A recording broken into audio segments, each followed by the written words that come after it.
Iniciando aqui a aula com vocês, vamos conversar sobre terapêutica em cirurgia bucodental e cuidados pós-operatórios, tá?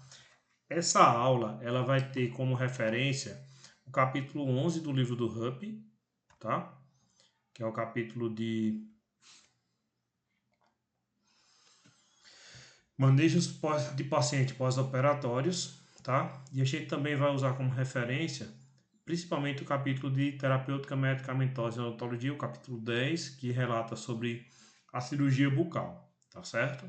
Então, quiserem reforçar com relação ao estudo, podem utilizar essas duas bibliografias que elas estão sendo recomendadas para essa aula. Inicialmente, a gente tem que falar um pouquinho sobre em que aspectos a gente vai condicionar a nossa prescrição e orientações ao paciente, tá? Algumas situações são necessárias para que a gente consiga tomar decisões em relação a isso e quando a gente vai tomar essa decisão de fazer algo que vai ser mais necessário maiores cuidados ou menores cuidados pela expectativa da cirurgia. Então, o primeiro passo que a gente vai ter é a expectativa quanto ao trauma cirúrgico e a resposta inflamatória do indivíduo, tá? Então, quando a gente vai fazer o procedimento, essa relação ela é diretamente proporcional. Quanto maior for o trauma cirúrgico, maior a esperada resposta inflamatória do paciente. Então, é diferente de eu fazer a expectativa que eu tenho na extração de um elemento dentário a fórceps para uma extração de um elemento dentário com confecção de retalho e desgaste ósseo, tá? O trauma cirúrgico, o acesso que é feito, todas as repercussões do organismo são maiores do que numa extraodontia onde eu não preciso confeccionar um retalho, por exemplo, tá? Então isso a gente tem que estar atento e tem que estar com isso na nossa cabeça. Outras coisas também que a gente tem que analisar é se o paciente ele tem comorbidades associadas. Então, se é um paciente hipertenso, diabético, se ele faz uso de alguma medicação que possa interferir no processo de reparação, tá? Então, tudo isso tem que ser visualizado antes do procedimento para que a gente tenha uma expectativa durante o tratamento, né? Consiga gerar um controle pré-operatório. Depois desse controle pré-operatório, trazer o paciente a uma situação onde a gente consiga, durante o transoperatório, controlar aqueles fatores para que não sejam agravados e no pós-operatório a gente conseguir tratar isso através das recomendações orais ao paciente e também o uso de medicações caso sejam necessários. Outra situação que a gente vai ter que também analisar é com relação à expectativa e controle da perda sanguínea. Então, áreas onde são reconhecidas como maior potencial sangrante são áreas onde eu tenho algum processo inflamatório, cisto, algo que possa estar instalado no local. Tem uma infecção pré-existente lá naquela região, principalmente gengivite, pericoronarite, periodontite. Então esses locais eles são, quando abordados, com a maior expectativa de sangramento. Além disso, a gente tem locais com maior perspectiva de sangramento também, com pacientes que são usuários de medicações antiagregantes ou anticoagulantes. E isso também a gente tem que ter isso em mente na hora de tomar a decisão quanto ao procedimento cirúrgico e como realizar essa intervenção. Outros fatores também que a gente deve levar em consideração são fatores anatômicos das estruturas importantes associadas. Então, saber que se naquela região tem ou um vaso sanguíneo próximo ou uma estrutura nobre próxima a ele, como por exemplo, na região de molares nós temos o seio maxilar que está próximo das raízes dos molares. Então, se aquele seio maxilar se apresenta pneumatizado, então temos uma situação que precisamos analisar antes de realizar o procedimento, que tem que se ter maior cuidado. Se for uma situação, por exemplo, de um pré-molar, se eu vou fazer um retalho próximo ao pré-molar, eu tenho que ter cuidado na hora de confeccionar esse retalho para não atingir o nervo mitoniano. Tá? Então, todas as situações devem ser medidas antes de realizar o procedimento. Se houver traumas nessa situação, lacerações, algumas situações desse tipo, podem induzir um maior tempo de recuperação para aquele paciente. Então, baseado nisso, a gente também vai ter as situações de pós-operatório. Então, toda cirurgia de terceiro molar, tá? Toda cirurgia na cavidade bucal, se não tem alguns fatores predisponentes instalados, ele tem uma intenção de suporte. Eu preciso suportar meu paciente com o controle do processo inflamatório, tá? Então, como é que a gente faz esse controle? Eu tenho que ter um controle do edema, tá?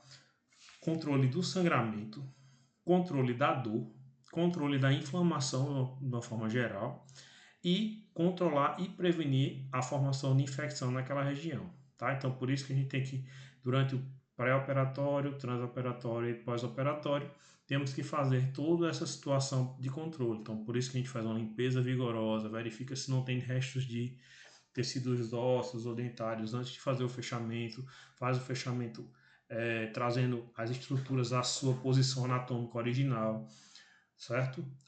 Faz uso de medicações de suporte pós-operatório para dor e para inflamação, para fazer um controle dessa inflamação. Caso aconteça alguma situação de infecção pós-operatória, faz uso de medicações antibióticas, tá? Para que haja um controle efetivo daquele procedimento. Então, para que a gente consiga entender bem quais são as etapas que a gente tem que trabalhar, a gente precisa saber qual é a cronologia dos eventos que vão acontecer, certo? Então, nas primeiras 24 horas, o que é que a gente espera na nossa abordagem? Tá? A gente espera que haja uma maior edema e dor. São os picos de dores que acontecem nas primeiras 24 horas, tanto do edema, tá? Da progressão do edema, quanto a dor associada a ele, por fatores de estar próximo ao trauma, acontecer a retirada, a saída do organismo do efeito analgésico do anestésico local, o trauma está recente, então temos mais mecanismos de inflamação próximo naquela região. O sangramento ele está aumentado por conta da presença da histamina naquela área. Então tudo isso a gente controla, tá? Então como é que a gente vai fazer a abordagem para esse controle? A gente vai fazer através de adjuvantes ao paciente, de ajuda ao paciente com algumas condutas. Então ele vai fazer, por exemplo, aplicação de crioterapia, um frio em intervalos de 15 a 30 minutos, com cuidado de não gerar queimadura na pele por contato por conta do gelo que está sendo aplicado, tá? Nessa situação das primeiras 24 horas, a intenção é promover a vasoconstricção local e reduzir a severidade do edema. Então a gente vai controlar a progressão de criação desse edema, tá? Nas primeiras 24 horas. A gente vai orientar também o paciente a ter uma dieta exclusivamente líquida, pastosa e fria, tá? Então essa dieta líquida, pastosa e fria minimiza o trauma mecânico que está sendo jogado dentro daquela região do paciente, na cavidade bucal, e com isso evita a vasodilatação hemorrágica. Por exemplo, a gente não, se o paciente fizer essa alimentação quente, como normalmente é feita, ele tem uma maior tendência de vasodilatação. Então, como ele faz uma alimentação fria, tanto controle externo quanto interno, você minimiza esses efeitos de vasodilatação naquele paciente. Nas 24 a 48 horas, no segundo dia, a gente pede ao paciente que ainda permaneça em repouso absoluto, tá? Com a cabeça mais elevada que o nível do corpo, tá? Com a cabeceira mais elevada. Isso vai reduzir a pressão hidrostática na região da cabeça, tá? Hidrocefálica, hidrostática cefálica, e vai prevenir também sangramentos nesse paciente, tá? A partir de 24 horas, o paciente deve iniciar a higienização bucal suave, iniciar banhos bucais passivos com soluções antissépticas, tá? Isso vai controlar a carga microbiana e desalojar o coágulo e vai prevenir o coágulo ser desalojado do local. Com isso também evitando o risco de alveolite naquele paciente, tá? Após 72 horas, o que é que a gente vai pedir ao paciente? Uma transição opcional para a termoterapia. Se ele quiser, a partir do terceiro dia, ele não faz mais, na verdade não é nem que ele quiser. A partir do terceiro dia, ele não deve mais fazer compressas de gelo, tá? Nenhuma forma.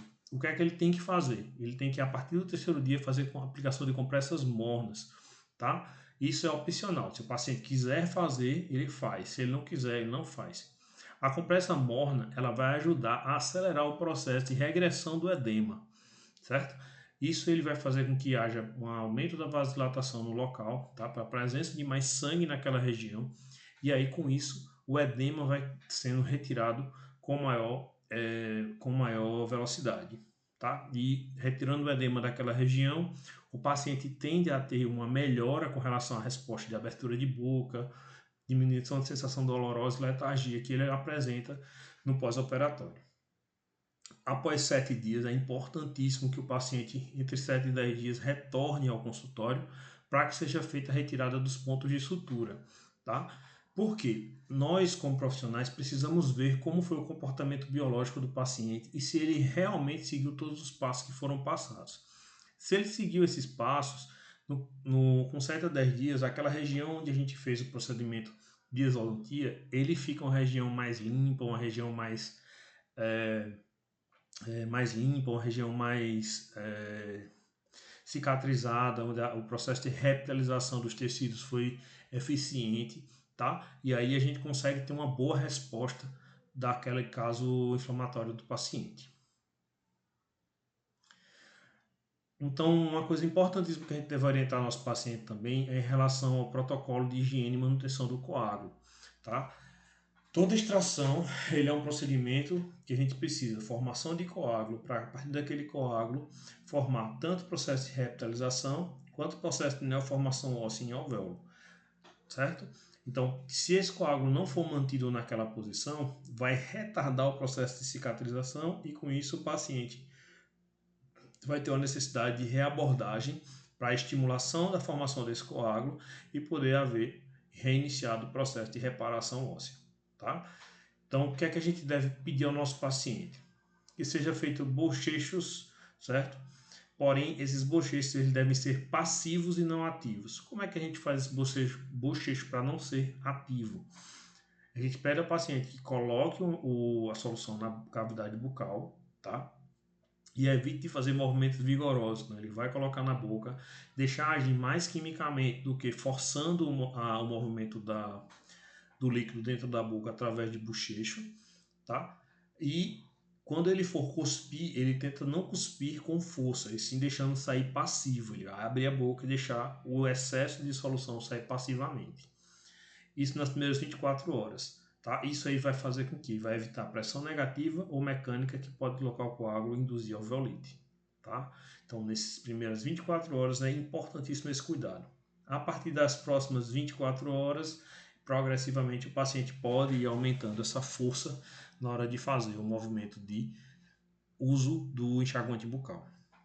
O uso de canudos na alimentação também é uma situação que não é tão legal, porque ele também, pelo mesmo mecanismo, ele vai causar pressão negativa dentro da cavidade bucal, tá? Pela pressão de puxar o líquido. Então, a gente deve evitar e conversar com o paciente sobre essas repercussões que podem também induzir processo de alveolite pela retirada do coágulo através de forças mecânicas. Pelo mesmo princípio, a gente também não deve estimular o paciente ao consumo de cigarros e semelhantes nas primeiras 24 horas. Além da isquemia tecidual, pelo calor e a nicotina que podem ser causados, há também o processo mecânico da pressão negativa que é gerado pela aspiração da fumaça que existe no cigarro, tá? Então isso aí também deve ser evitado. A antisepsia química controlada, tá? Onde a gente deve estimular o nosso paciente ao uso de clorexidina 0,12%. Tem que ser feito o uso passivo a partir do segundo dia, tá? Limitando a proliferação bacteriana das zonas onde tem a área sanguínea, tá? Naquela área. Então a gente consegue também fazer com que haja um efeito bacteriostático antimicrobiano local naquela região do tecido, favorecendo o processo de reparação do epitélio, tá? Uma escoveção mecânica seletiva, onde também o paciente, através de uma escova macia a extra macia, faça a higienização da cavidade bucal, porém com maior cuidado na região onde há os pontos de sutura, tá? Principalmente nos primeiros dias. Então vamos falar um pouquinho agora sobre os protocolos sugeridos para o manejo perioperatório e pós-operatório, tá? Então no livro do Terapêutica Medicamentosa de Odontologia, o professor Eduardo, ele traz 2 protocolos, tá? Um baseado para as endodontias por via alveolar, unitárias ou múltiplas e pequenas cirurgias de tecido mole, que são esperadas menos trauma, então com isso também menos repercussões inflamatórias e tendo uma situação de controle quase que exclusivo de desconforto ou dor de intensidade leve nesse paciente no pós-operatório, tá? Então, o que é que a gente deve ter de cuidados pós-operatórios? de pré-operatórios. Eu devo adequar o meio bucal desse paciente, então se ele tiver presença de cálculos grosseiros, biofilme dental, a gente retirar ou estimular a retirada desses contaminantes no início do processo. Se necessário, através da anamnese, exame clínico, você verificar que esse paciente tem um alto grau de ansiedade, fazer com que esse paciente também seja tratado com relação a isso, a gente vai utilizar um protocolo de redução de ansiedade, tanto verbal quanto não verbal, tá? Ou medicamentoso e não medicamentoso, que seria o não medicamentoso verbal. Então, para sedação, a gente pode, quando a gente opta assim, verifica que há uma sedação necessária, você pode fazer o uso de midazolam 7,5 mg, tá? Ou alprazolam 0,5 mg 30 minutos antes do procedimento, tá? E verificar se o paciente não tem hipersensibilidade a essas drogas para que não haja nenhuma intercorrência na sua abordagem.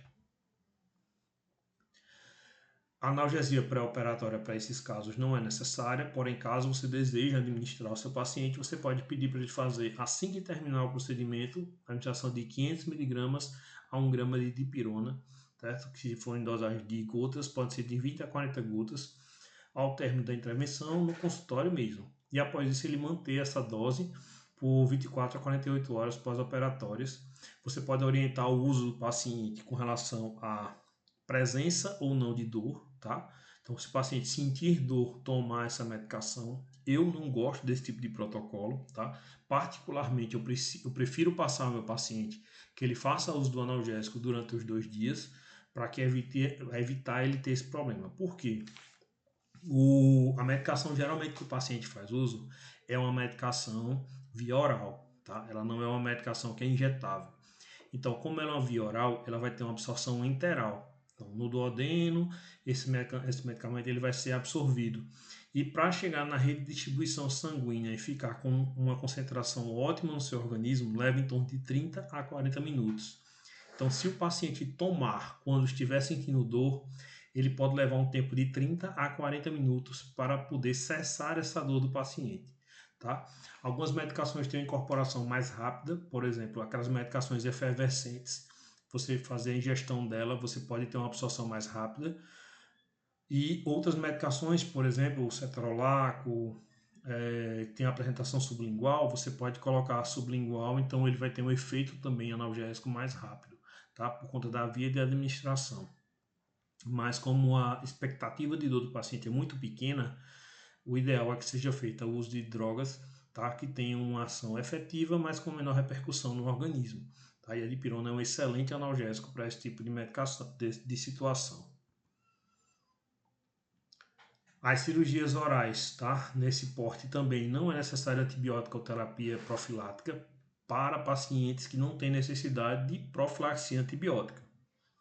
Então, se o paciente é normal, não teve nenhuma história de nenhuma medicação que precisou ser passada antes para ele, para combater algum processo de infecção à distância, por exemplo, a endocardite bacteriana, se o paciente já tem história de endocardite ou tem alguns fatores de risco para endocardite, esse paciente obrigatoriamente, para fazer esse procedimento, ele precisa fazer uso da profilaxia antibiótica. Caso não seja uma situação de imperativo de profilaxia antibiótica, se você quiser passar essa profilaxia para um paciente que vai fazer a exodontia por via alveolar sem nenhuma outra comorbidade associada, essa profilaxia ela é desnecessária, tá? A antisepsia intrabucal do paciente, a gente deve orientar o paciente a fazer um bochecho de 15 ml de digluconato de clorexidina, 0,12% por aproximadamente 1 minuto, tá? Isso para fazer uma alta redução de biofilme e de carga bacteriana na cavidade bucal. Com isso, você previne muito a questão da infecção pós-operatória. E a antisepsia extraoral, realizar com solução aquosa de digluconato de clorexidina 2%, tá? E utilização de barreiras físicas estéreis para fazer o procedimento cirúrgico. Anestesia local. Tá? Ele sugere como anestesia para a maxila a infiltração de lidocaína 2% ou articaína 4% associados a epinefrina 1 para 100 mil. Ele recomenda também que deva evitar articaína para bloqueios regionais para a realização de procedimentos em maxila. Tá? Por que isso? A articaína ela tem um grande poder de difusão dos tecidos e quando você faz um bloqueio regional, dependendo de como seja a área de bloqueio que você vai fazer com o seu paciente, esse anestésico ele pode penetrar para regiões mais profundas do crânio, chegando até a situação de base de crânio, podendo gerar interação com outros troncos nervosos e com isso possibilitando alterações de visão no paciente, visão turva, pode gerar o paciente de espineia e assim sucessivamente. Várias repercussões por conta justamente da proximidade com a situação de base de crânio, tá? Então é recomendado não utilizar articaína para fazer bloqueios regionais, tá? Quando você envolve aquele tronco nervoso. Se eu preciso adentrar, por exemplo, a região do forame para fazer aquela aplicação, não é recomendado o uso da articaína para esse tipo de intervenção. Na mandíbula, ele recomenda bloqueio regional com lidocaína 2% e epinefrinão para 100 mil, que pode ser completado pela infiltração local de articaína 4%, 1 para 200 mil, tá? Que ela vai te dar uma efetividade bacana com relação à sua execução. Alternativamente, quando você não pode utilizar a epinefrina como vasoconstrictor, você tem a opção de utilizar a prilocaína 3% com felipressina 0,03 unidades internacionais por ml, tá? Que é uma alternativa também para você fazer esse tipo de intervenção, que ela vai te dar um bom efeito anestésico, porém ela não gera para você um bom efeito de hemostasia, então o procedimento em si ele tem que ser um pouco mais sangrante, tá? E aí você vai ter que ter um controle maior com relação à condução do caso. Analgesia preventiva, tá? Como a gente já passou para vocês, podem ser utilizadas 500 mg a 1 grama de pirona, 20 a 40 gotas ao término da intervenção, ou você pode fazer alternativamente paracetamol 750 mg ou ibuprofeno 200 mg a cada 6 horas, tá? Eles também vão ter efeitos analgésicos interessantes para esse tipo de abordagem.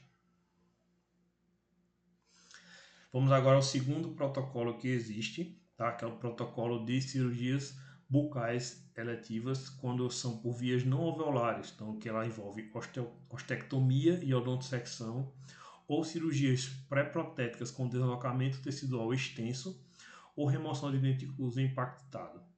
Então, a expectativa do cirurgião para esse tipo de intervenção é que haja uma dor de moderada a intensa, acompanhada de edema inflamatório e limitação da função mastigatória. Então, diante desse quadro, a gente precisa fazer um processo de controle mais efetivo da inflamação desse paciente, tá? Para permitir um pós-operatório mais adequado.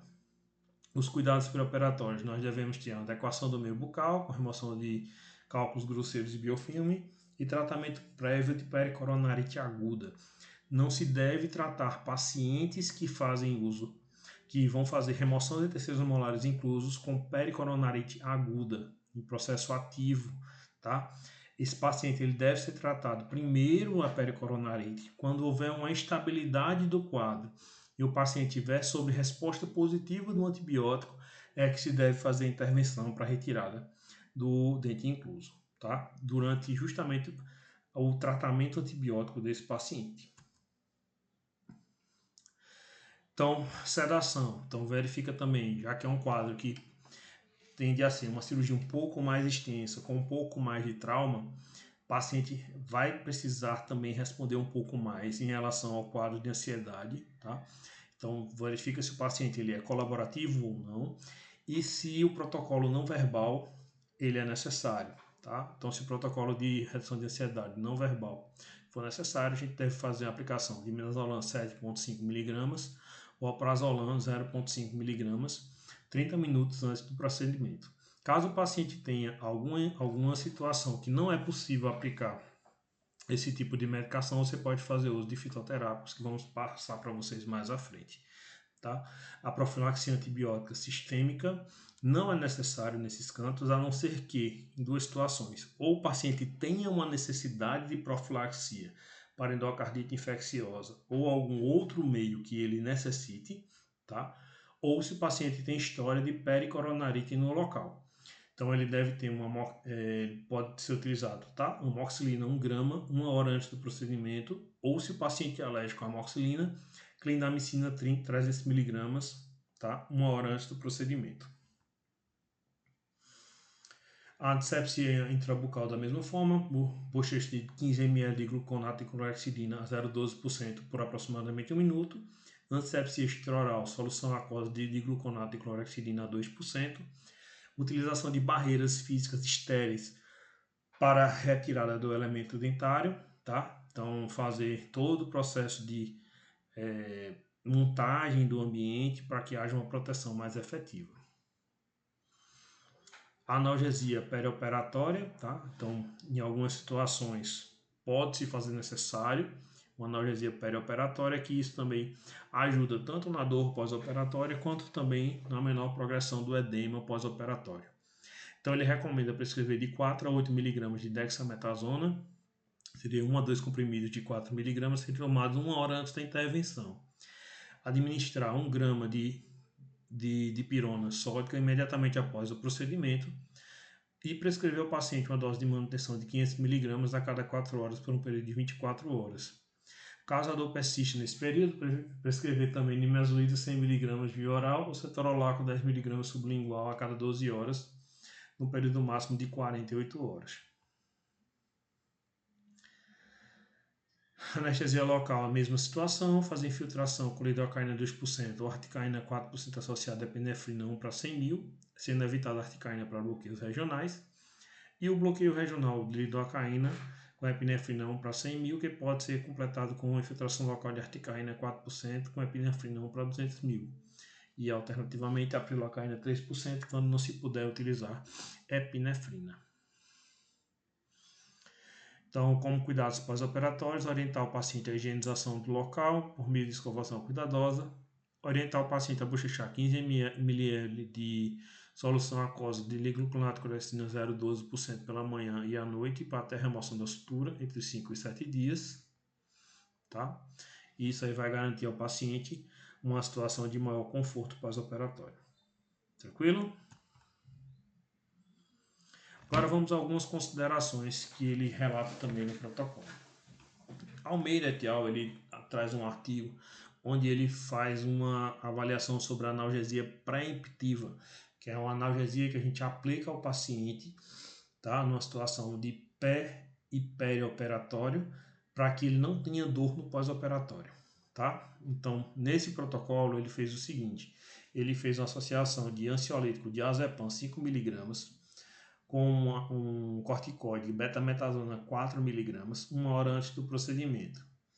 Fez o anestésico local potente com a bupivacaína 0,5 mg mais epinefrina 1 para 100 mil para fazer a retirada de tecidos molares inclusos.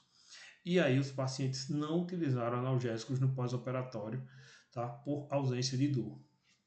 Então, protocolos como este aqui devem ser levados em considerações dependendo da extensão e da complexidade do caso. Quando o tempo de duração da cirurgia for além do planejado, consequentemente com maior trauma aos tecidos moles, podem prescrever uma dose adicional de 4 mg de dexametasona ou betametasona na manhã seguinte do procedimento. Quando houver contraindicação do uso da dexametasona ou betametasona, por exemplo, o paciente faz uso de herpes, infecções que tem herpes, né, infecções fúngicas sistêmicas, história de alergia a medicamentos e outros casos, e empregar um anti-inflamatório esteroidal, como a nimesulida, o ibuprofeno ou cetorolaco, tá? A primeira dose deve ser administrada ao final do procedimento cirúrgico, mantendo a dosagem a cada 12 horas, pelo período máximo de 48 horas, tá? O que eu falei para vocês: quando houver restrição ou contraindicação do uso de benzodiazepínicos, a valeriana, que é uma medicação fitoterápica, ela vai ter uma função também de causar justamente um controle da ansiedade desse paciente, tá? Então ele recomenda uma dose de 100 mg, 2 comprimidos de 50 mg, 1 hora antes da cirurgia, que pode ser uma boa alternativa para a sedação mínima de pacientes adultos.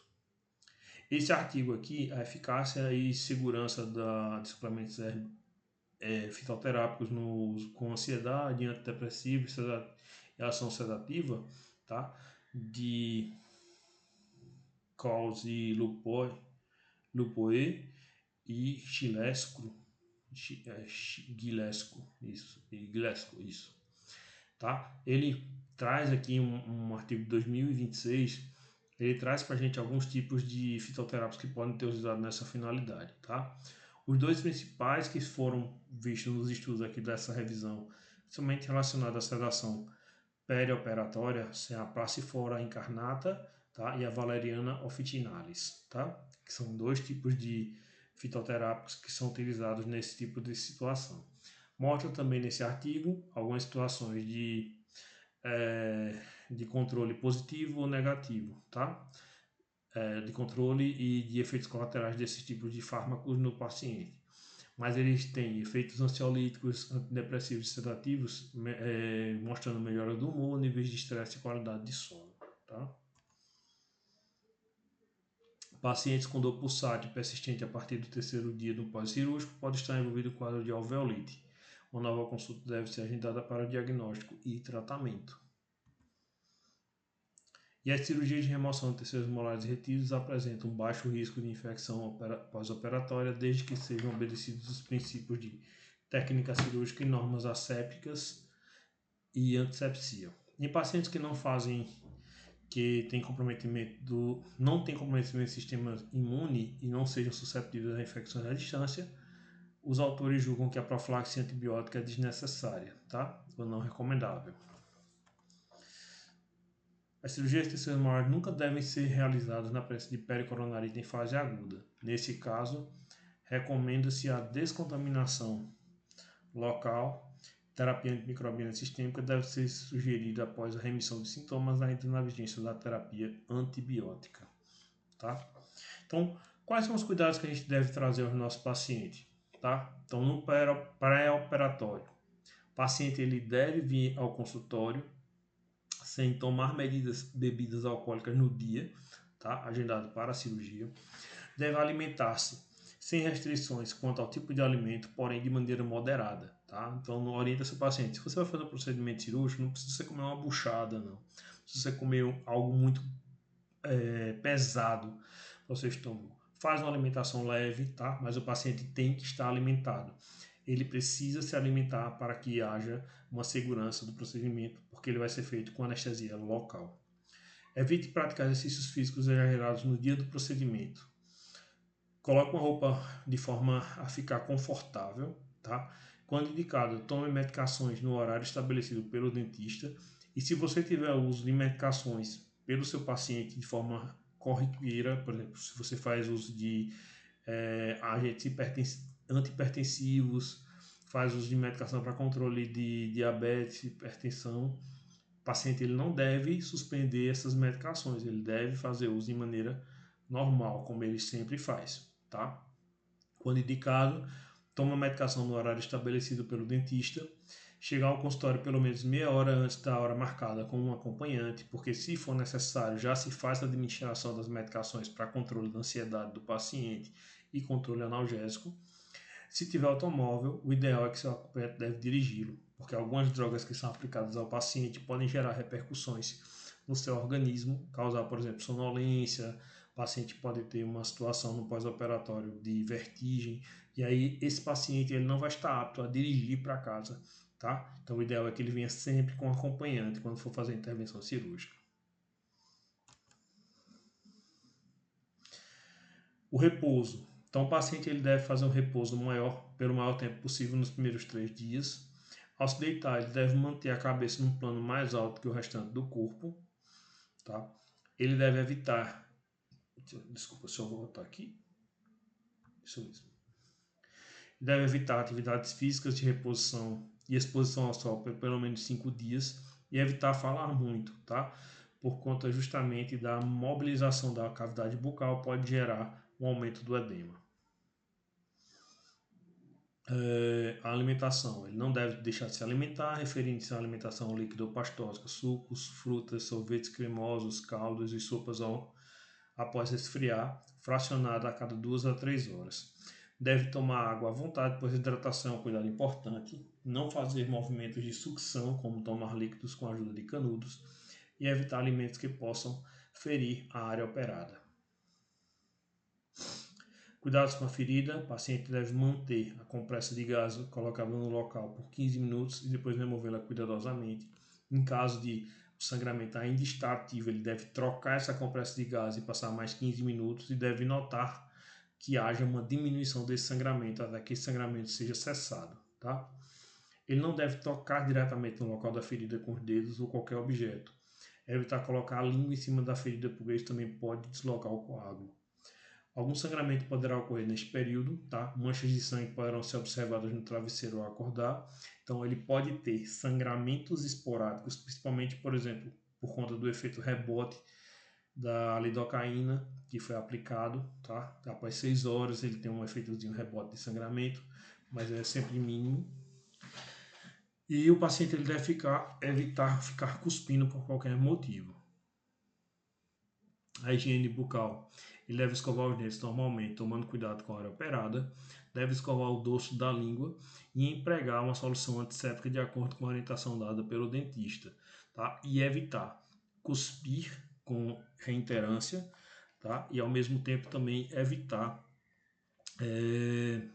cuspir com reiterância e ao mesmo tempo também evitar fazer uso de bochechos vigorosos, deixando mais agir quimicamente do que por conta da força do bochecho que está sendo empregado para não haver deslocamento do coágulo nesse início. Então, outros cuidados. Se o paciente for fumante, tente não fumar ou pelo menos reduza a quantidade de cigarros até a cicatrização do corte. Não deve tomar bebidas alcoólicas de nenhuma espécie durante o período de recuperação. Seguir corretamente as orientações contidas na receita do paciente, tá? Então, com relação a esses cuidados. Ele não deve tomar nenhuma medicação por conta própria. Tá com dúvida, quer modificar a medicação, se torne disponível ao seu paciente para que ele consiga conversar com você e ele consiga te passar as dúvidas que ele tem e você consiga orientá-lo para uma melhor condução do caso, tá?